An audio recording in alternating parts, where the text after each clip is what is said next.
지난주에 이어서 주께서 돌보십니다라는 제목으로 말씀을 함께 나누려고 합니다. 먼저 이 뒤에 읽었던 누가복음 1장 67절에서 79절의 내용을 잠시 살펴보려고 하는데요. 여기에는 이제 아들을 잉태한 후에 또 아들을 낳은 후에 사가랴가 하나님 앞에 찬송을 부르는 이제 그런 내용이 나오고 있습니다. 우리가 상식적으로 이제 생각해 보면 사가랴가 또 엘리사벳 그 부부가 노년에 아이를 얻음으로 해서 평생 동안 아들 하나 없다. 지난주에 제가 다 설명을 드렸지 않습니까? 아들 하나 없다라고 하는 그것 때문에 마음고생하고 사람들에게 오해를 받고 아주 우울하고 슬펐던 그런 인생의 문제입니다. 그 인생의 아주 심각한 문제를 하나님의 은혜로 응답을 받은 것입니다. 그러면 이 아이를 인하여서 하나님 앞에 인생 문제를 해결해 주셔서 감사합니다. 수십 년 동안 하나님 앞에 기도해 오던 이 기도의 제목에 응답해 주셔서 감사합니다. 아마 그렇게 기도하는 것이 적당할 것 같습니다. 그런데 내용을 살펴보면 사실 그렇지가 않아요. 내용을 보면 오히려 그의 조상 아브라함에게 약속하셨던 그 약속을 이루어 주신 하나님을 찬송하는 내용입니다. 그 민족을 구원하는 하나님의 구원 역사를 찬송하는 그런 내용이 담겨 있어요. 그러면서 이 79절까지의 내용에 보면 구원의 뿌리라는 표현이 있습니다. 그리고 돋는 해라고 하는 그런 표현이 있어요. 자기 민족을 향하여서 선민 이스라엘, 아브라함의 후손인 그들을 향하여서 구원의 뿔을 일으키시고 돋는 해를 일으키셔서 그 민족을 구원하시는 하나님 구원 역사의 섭리와 경륜을 찬송하는 내용이 담겨 있어요. 좀 내용이 우리가 좀 눈여겨볼 필요가 있는 그런 변화가 여기에 담겨 있는 겁니다. 그러니까 사가랴와 엘리사벳 부부가 젊었을 때에 결혼을 했을 때 그들의 여러 가지 기도 제목 가운데는 하나님의 때가 되면 우리에게 자식을 허락해 주십시오. 특별히 아들을 주셔서 우리 집안을 이어갈 수 있도록 또 제사장의 직분을 이어갈 수 있는 아들을 하나 주시옵소서. 뭐 그런 기도를 많이 했을 겁니다. 기도를 하고 또 기도하고 줄기차게 기도하는데 세월은 흘러가는데 그들에게 아들이 하나 생기지 않습니다. 그래도 계속 중단하지 않고 기도했겠죠. 아들을 주시옵소서. 그래 기도했을 겁니다. 어느 시점까지는 계속해서 이제 중단 없이 그 기도의 제목을 가지고 하나님 앞에 계속 기도했을 것인데 오늘 이 본문의 내용을 보면 그의 기도가 조금씩 변화되었다라고 하는 것을 짐작할 수가 있어요. 아주 특이한 겁니다. 중간에 기도의 제목이 달라진 거예요. 어떻게 달라졌느냐? 오늘 이 67절에서 79절까지의 내용을 보면 하나님 앞에 감사하고 그 은혜에 찬송하는 내용이 자기의 개인적인 기도 내용, 기도 제목에 응답을 받은 것으로 찬송하는 게 아니라 조금 전에 설명드린 것처럼 그들 민족을 위한 하나님의 구원의 경륜, 하나님의 구원의 섭리, 바로 자기들의 조상 아브라함과 그 옛날 약속하셨던 하나님의 약속을 이루어 가시는 것에 대한 감사 찬송. 이 내용을 비추어 볼 때에 이 사가랴의 중간의 기도의 제목이 달라졌다는 걸 알 수 있어요. 시대가 너무 어둡습니다. 정치적으로, 경제적으로 너무너무 핍절한 그런 상황에 처하여 있습니다. 뿐만 아니라 그들은 400년 동안 선지자가 나타나지 않았기 때문에 하나님 말씀이 메말랐어요. 그러니까 영적으로 지금 기근의 상태에 있습니다. 정치 경제적 뿐 아니라 영적으로 지금 도탄에 빠져 있는 거예요. 그러니까 하나님 나를 건져 주옵소서. 하나님 내 가정에 아들 주시옵소서. 내 제사장 직분을 이어갈 수 있는 대를 이을 수 있도록 해 주시옵소서. 그렇게 기도했던 내용이 중간에 바뀐 거죠. 이 민족을 구원해 주옵소서. 영적으로 갈증 상태, 지금 굶주려 죽어가고 있는 이 민족을, 정치 경제적으로 이 지금 압제를 당하고 있는 도탄에 빠진 이 민족을 하나님 구원해 주시옵소서. 그렇게 기도의 제목이 바뀌어지게 된 것입니다.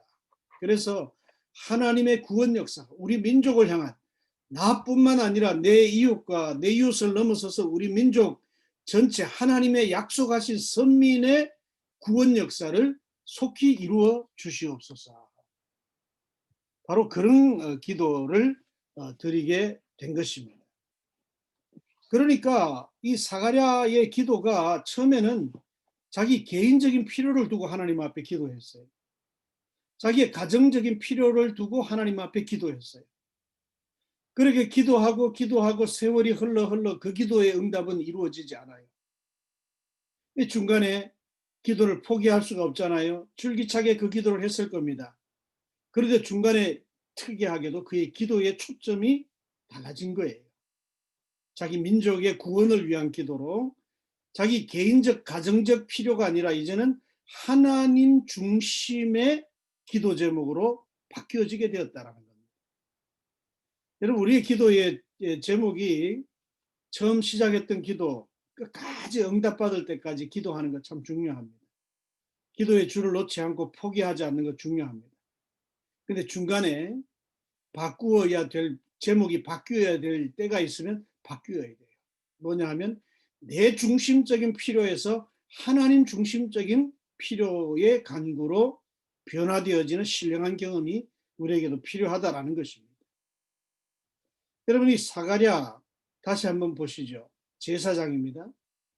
당시의 제사장들은 제비뽑기를 해서 그 직무를 정했습니다. 지금처럼 뭐 민주주의 제도가 도입되어서 투표를 하거나 이러지 않고요. 제비뽑기를 해서 이번에 당번은 당신입니다. 이번에 당번은 당신입니다. 이렇게 정했다라는 거죠. 특별히 이 속죄일에 드리는 이 분향, 이것은 가장 성스러운 직무입니다. 그리고 요한계시록에 보면 이것은, 분향은 하나님께 드리는 성도들의 기도를 상징하고 있다, 이렇게 표현을 하고 있어요. 사가랴가 이 직분에, 이 분향을 드려야 되는 직분을 감당하는 일에 제비뽑기에 뽑힌 거예요. 그래서 그 직분을 감당하기 위해서 성소에 들어가서 혼자 들어가서 분향을 하고 있는데 호련히 하나님의 천사가 그에게 나타나게 된 것입니다. 그리고 놀랍고 기쁜 소식을 알려주었어요.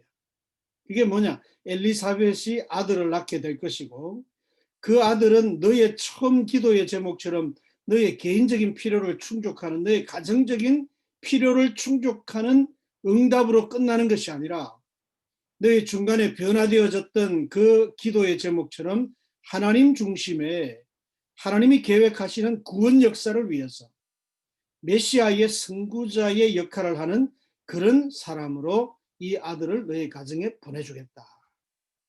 사가랴 개인을 충족하는 기도 응답이 아닌 것이죠.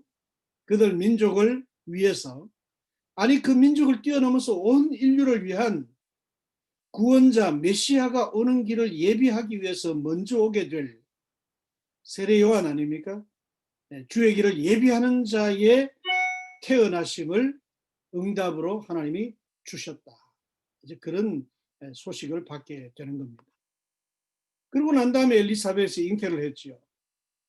정말 천사가 예언하고 천사가 알려준 대로 기적이 일어난 겁니다. 사가랴의 집안에 기적이 일어났어요.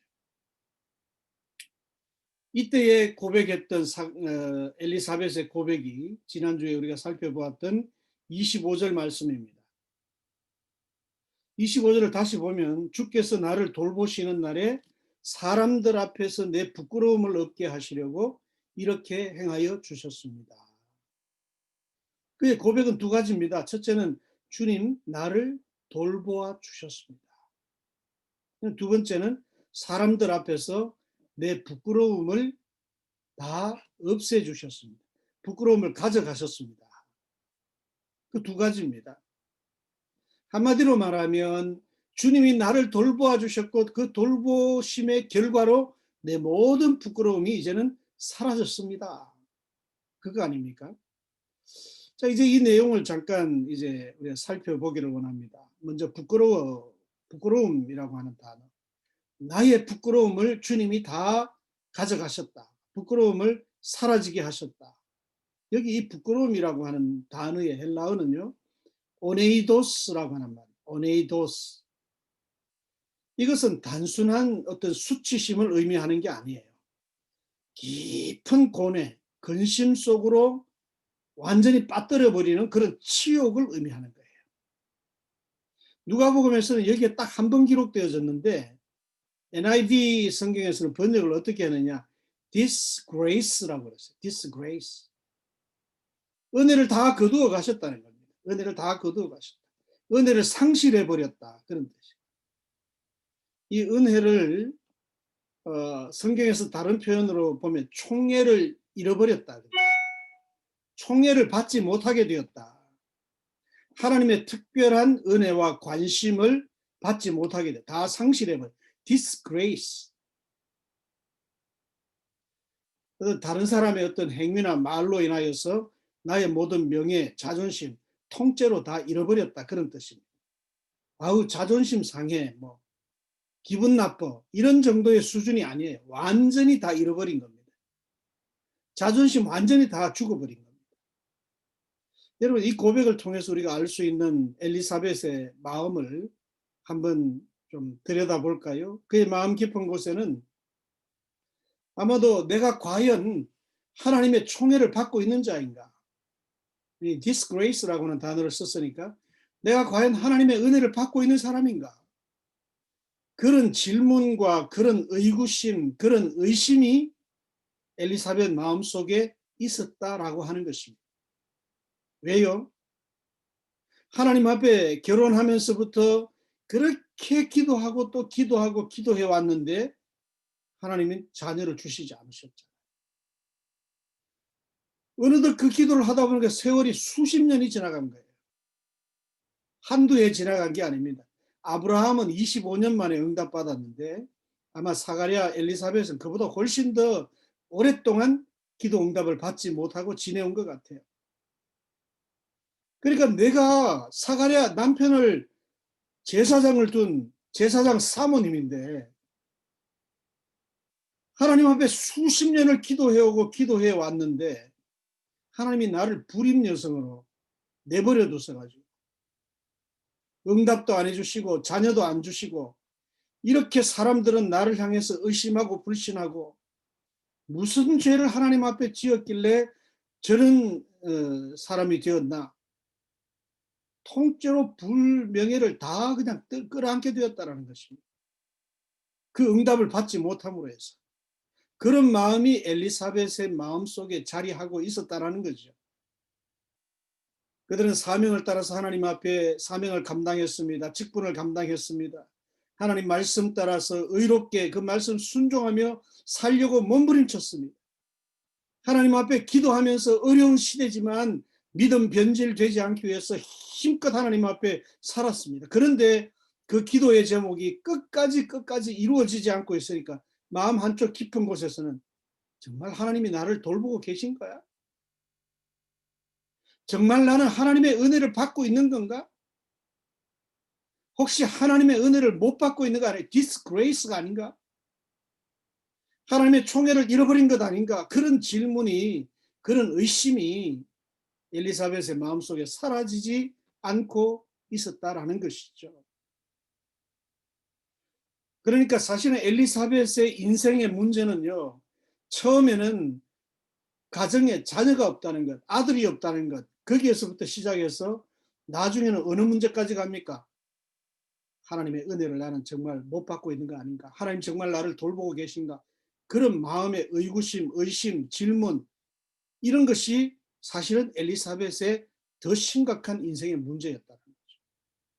응답받지 못한 그것 때문에 들게 되어지는 의심, 하나님 향한 질문, 불명예스럽고 수치스러운 그런 마음, 사람들이 나를 보는 것에 대한 감당할 수 없는 그런 수치심.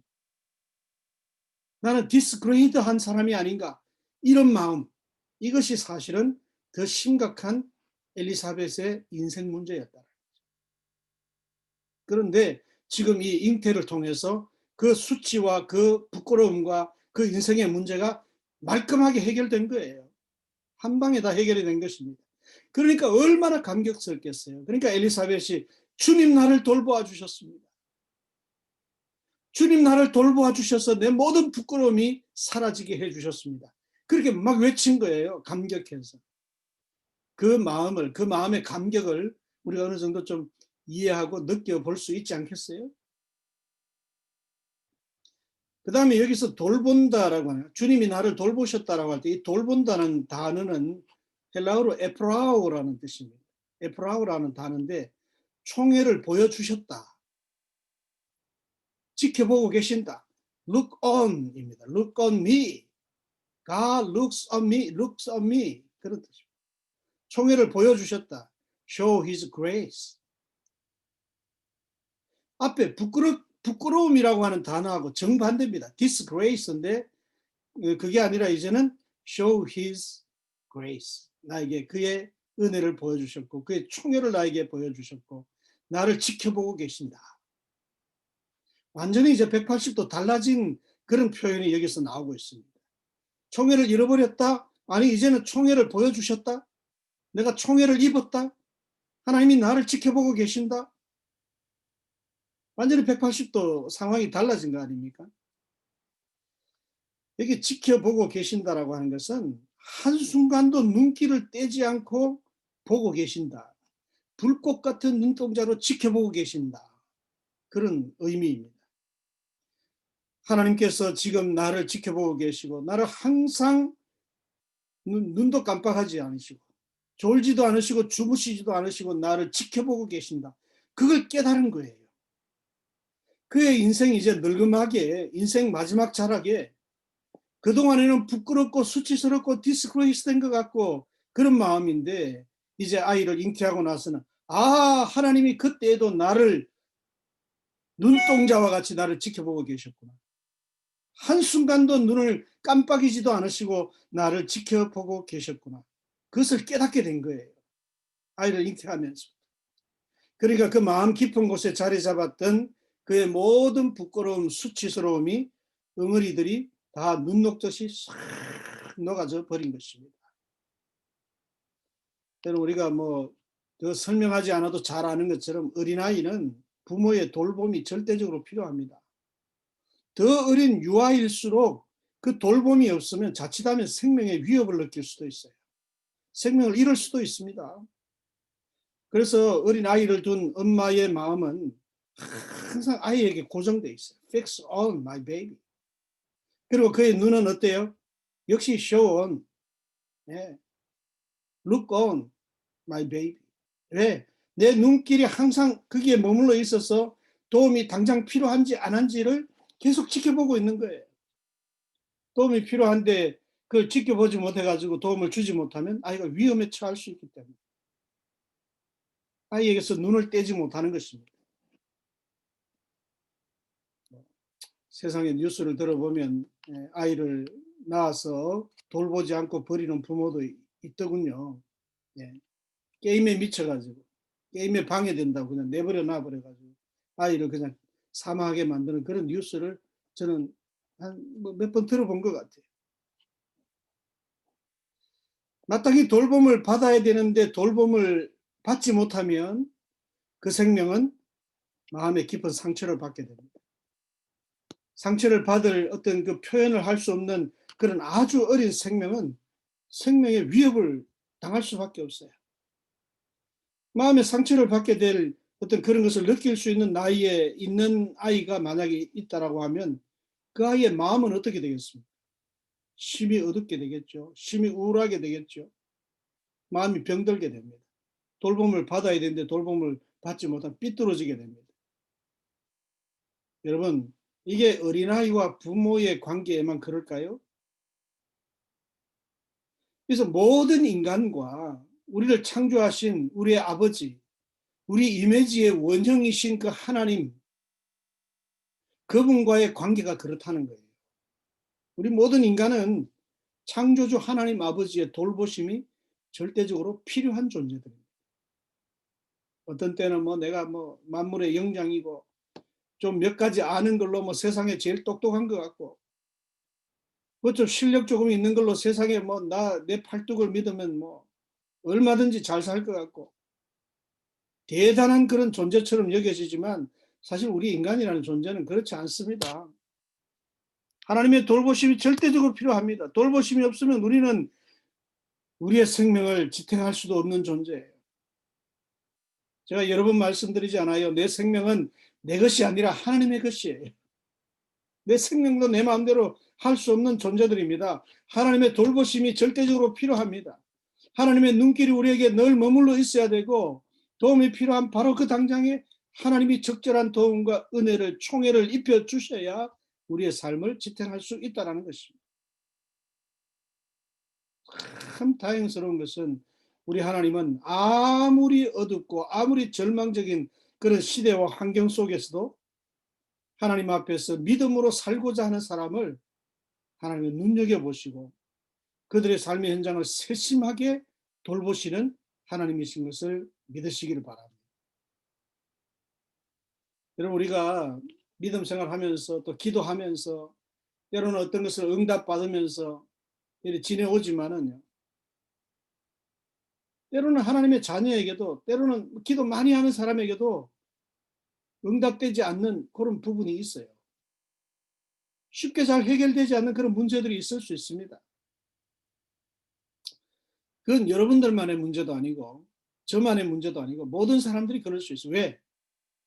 그것을 해결할 수 있는 능이 힘이 내게 있지 않기 때문에 그렇습니다.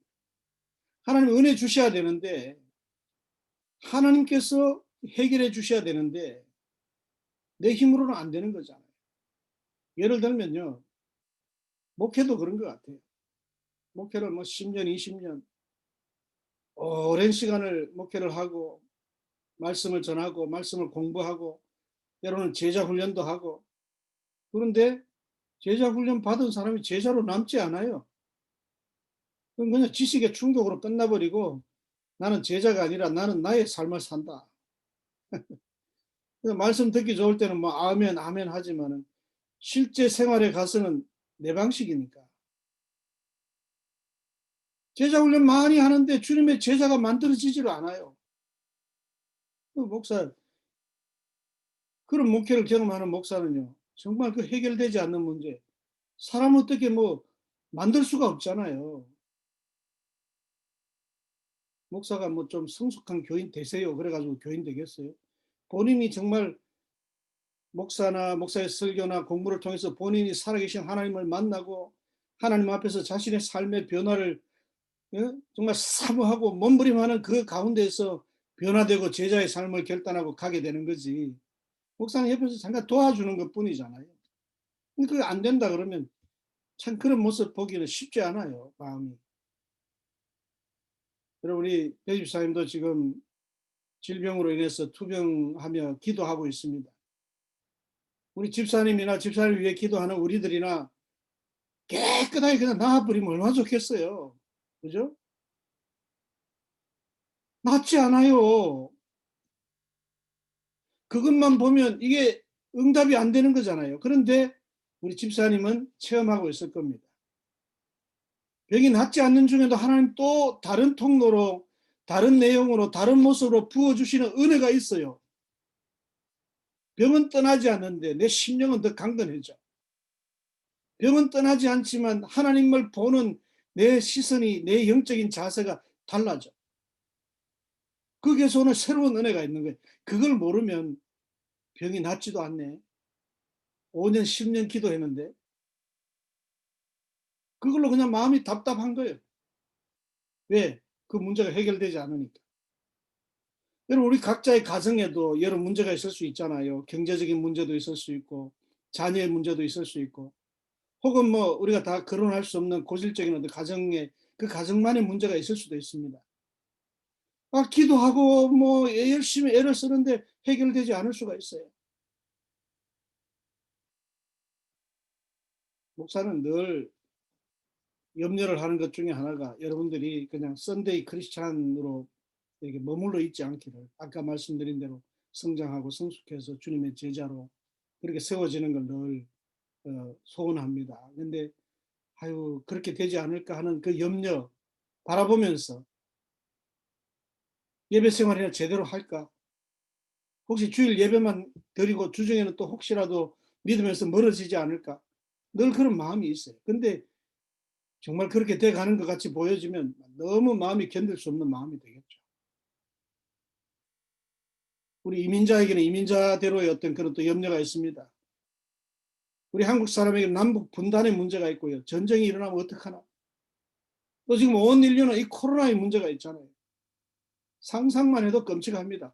이거 기도를 아무리 해도 이 코로나가 내일 아침에 바로 없어집니까? 그렇지 않잖아요. 미국도 뭐 지금 새로운 대통령 당선됐지만 아직도 모든 게 순조롭게 트랜스퍼 되지 않고 있습니다. 우리는 이런 여러 가지 문제들을 붙들고 하나님 앞에 기도하지만은 어떤 것은 당장에, 어떤 것은 조금 있다가, 어떤 것은 아직까지도 응답이 되었거나 아직까지 안 되었거나 그런 제목이 있을 수가 있습니다.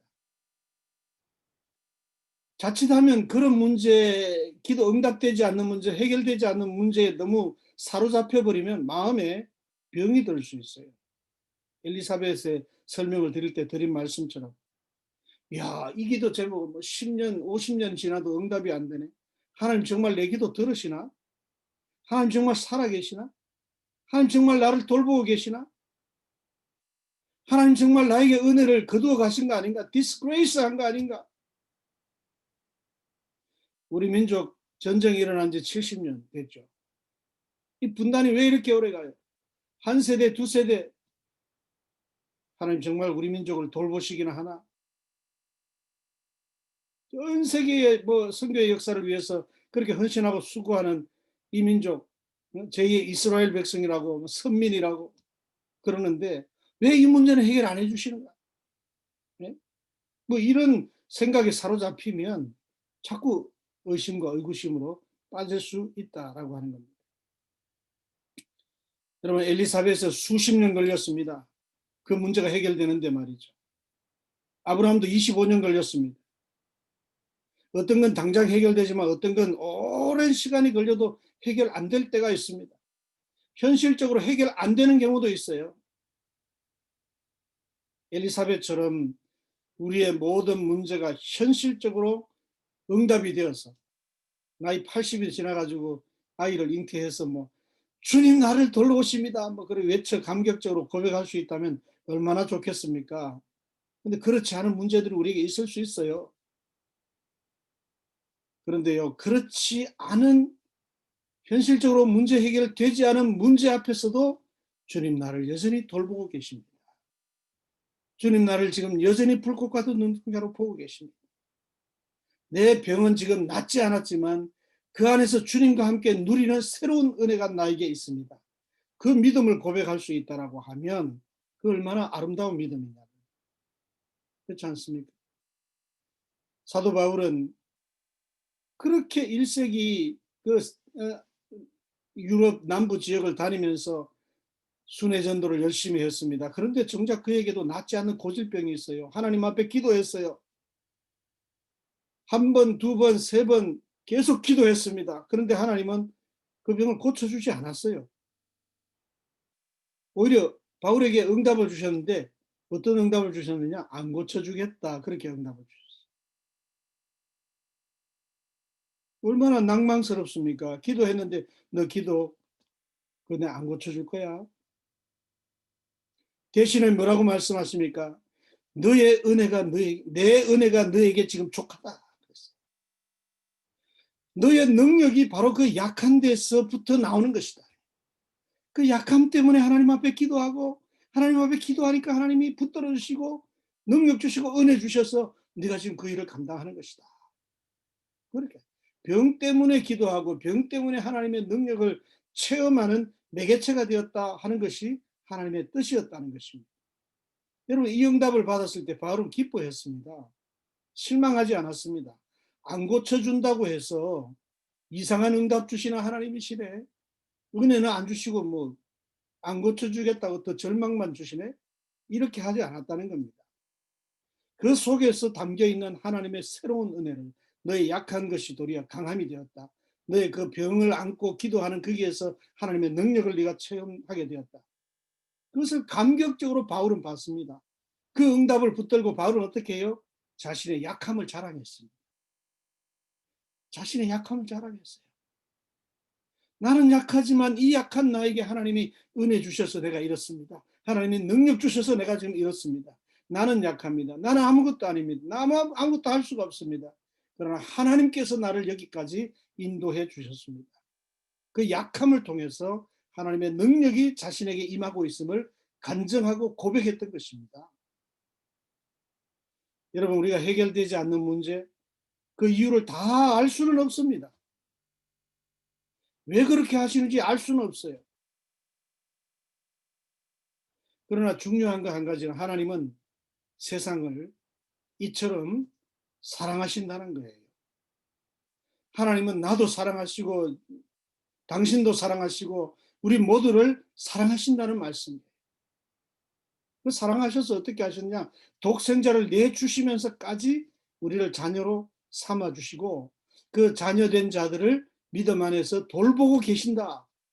성경은 분명히 말씀하고 있잖아요.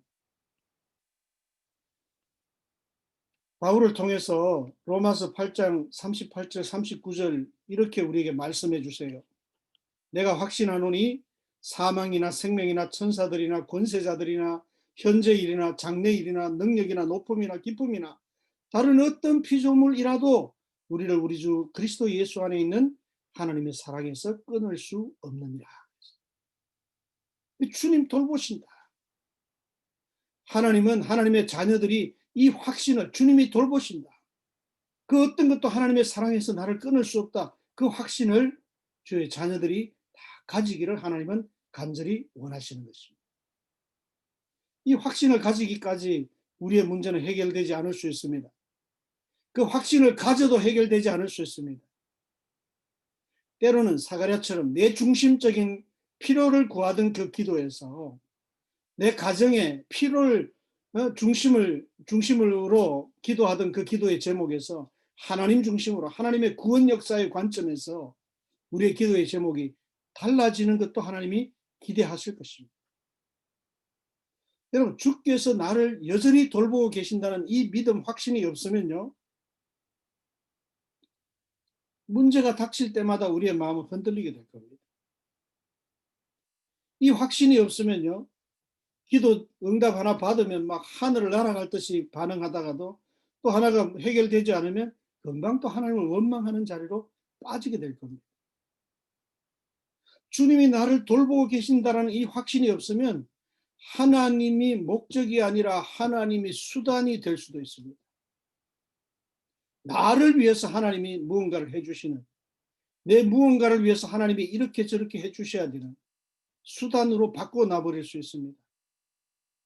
주님이 나를 돌보시고 계신다는 그 확신이 없으면요, 우리의 부족함이 채워져도 또 갈급하고 채워져도 또 갈급하고 기도 응답 하나 받으면 다른 것도 달라고 그래요. 10개가 채워지면 20개를 또 달라고 그래요. 영원히 채워지지 않아요. 만족이 없어요. 행복이 거기서 있을 수가 없어요. 내 생사 화복을, 세상 역사를 주님이 돌보신다. 그 확고한 믿음을 가지게 될 때에 우리는 문제 해결에서 하나님의 은혜를 더 넘치도록 체험하게 되고, 문제 해결이 혹 되지 않고 지연되어도 그 속에서 또 하나님의 은혜를 발견하고 고백하게 될 수 있고, 그 확신 안에서 모든 부족함이 사실상 채워지게 되는 거예요. 10개가 채워지지 않아도 9개에서 만족하게 되어지고, 주님 은혜가 그 나머지를 다 채우시니까 그런 삶의 비결로 우리가 나아가게 되는 것입니다. 오늘 엘리사벳의 입술을 통해서 주님 나를 돌보아 주셨습니다. 여러분, 이 말씀을, 이 믿음의 고백을 우리도 할 수 있기를 바랍니다. 이 믿음을 갖기 전에는 문제가 해결되지 않습니다. 하나님은 분명한 것은 믿음으로 사는 자녀를 돌보고 계신다. 그리고 주님이 돌보시면 그 문제는 해결된다. 내 중심적인 사고에서 해결이 아니라 하나님 중심에서 해결된다. 서두에 말씀드린 게 지금 그대로 연결이 되는 겁니다. 그래서 사가랴 엘리사벳도 기도 제목이 중간에 바뀌어지게 된 거죠. 주께서 돌보시면 모든 수치와 부끄러움도 다 사라지게 하십니다. 주님 돌보시면 마귀 사탄도 나를 넘볼 수가 없다는 겁니다. 우리가 세상적으로 하는 말에 뭐 뒤를 봐준다 이런 말이 있잖아요. 금수저 뭐 이런 사람들. 권력, 백그라운드 있는 사람들.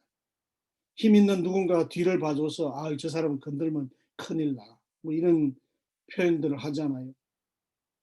여러분 천지 만물을 창조하신 하나님께서 그 만물의 주인 되신 하나님께서 나를 뒤를 봐주신다는데 여러분 거기에 우리가 용기를 잃어버릴 이유가 무엇이 있습니까? 그 하나님이 내 뒤를 봐주신다는데 누가 나를 해칠 수가 있겠어요? 주님 나를 돌보십니다. 주님 내 뒤를 봐주십니다. 이 믿음 가진 사람은 세상에서 가장 강한 자입니다. 사실. 그 믿음 있는 자가 가장 용기 있는 자, 가장 힘있게 그 삶을 살아갈 수 있는 것이고 그 믿음이 확고하게 있는 사람은요. 세상에서 부족할 것도 없고 세상에서 두려울 것도 없고 세상에서 믿음으로 담대하게 살다가 뭐 혹 세상을 떠나야 되면 더 기쁜 소망을 가지고 희망 가운데 부활의 소망 가운데 하나님 앞에 담대히 나아갈 수 있는 거 아닙니까? 뭐 염려할 게 뭐가 있어요? 하나님께서 우리 모두에게 이 믿음을 허락해 주시기를 간절히 소원합니다. 이제 말씀을 맺으려고 합니다. 사가랴 엘리사벳은 소망이 보이지 않는 참 어려운 시대에 또 해결되지 않는 그 고질적인 문제 수십 년 동안 해결되지 않았지만 그들은 변함없이 하나님 말씀에 순종하며 기도하며 자기의 맡은 직분에 충성을 다했습니다. 지난주에 말씀드렸죠. 하나님 앞에서 믿음으로 살았습니다. 하나님 말씀대로 순종하고자 몸부림쳤습니다. 하나님 앞에 매달려 기도함으로써 하나님이 주신 그 삶의 기회를 믿음으로 승리하고자 애를 썼습니다. 시대는 참 어려웠지만 믿음으로 버티고 믿음으로 인내하고 믿음으로 살았습니다. 마침내 하나님께서 늙음하게 요한을 주셨을 때에 주님 나를 돌보셨습니다. 그때에도 돌보셨고 지금까지 나를 돌보아 주셨습니다. 마음속에 응어리졌던 모든 응어리들, 문제들이 다 해결되는 감격에 찬 고백의 외침을 우리가 들었습니다. 여러분, 하나님이 세상 역사도 주관하시고 구원 역사도 주관하고 계십니다. 모든 믿는 자들을 돌보고 계십니다. 그 하나님을 저와 여러분 신뢰하시고 내 인생을 내 삶을 지켜보시고 가장 선하고 아름다운 믿음의 길로 인도하시는 그 하나님과의 깊은 관계성 안에서 오직 믿음으로 이 대림절을 지나고 우리의 인생의 삶을 지나고 하나님 앞에 서기까지 그 믿음으로 승리하시는 저와 여러분 될 수 있기를 주님의 이름으로 간절히 축원합니다. 기도하겠습니다.